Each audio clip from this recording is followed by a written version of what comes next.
Para hindi ka mabiktima ng ipit-ipit modus operandi, panoorin mo ito. Arestado ang 4 na miyembro umano ng Ipit Gang. Kalaboso ang 4 na mga lalaking ito sa magkasunod na operasyon ng Manila Police District.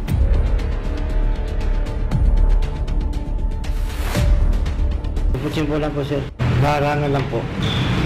Habang nagnakapaan lang po. Pusa lang po. Sasakay sila, halos maraming mga taong ganyan po ang nakakakuha kami tayo mga talagang gusto na nakatao. So, hindi ka ganyan gano'n po yung chance. Tayo nga yung pag-usin po yung tapat.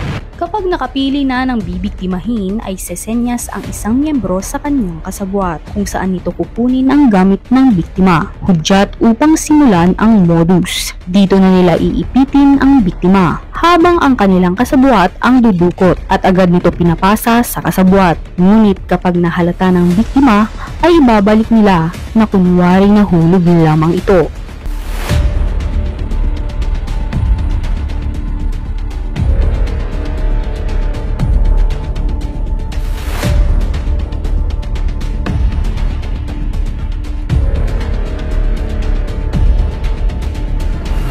Pulis Maynila ay nasa dulo lamang po ng inyong mga daliri. Maaari niyo po kami tawagan o i-message dito sa aming mga social media account na makikita niyo sa inyong mga screen. Sa ilalim ng aming punong taga-timon, the Phenomenal General Brigadier General Arnold Thomas C. Ibay.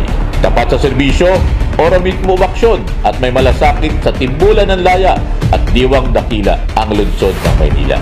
Kami po ang PNP, ang pulis niyo po, pulis ng Pilipino.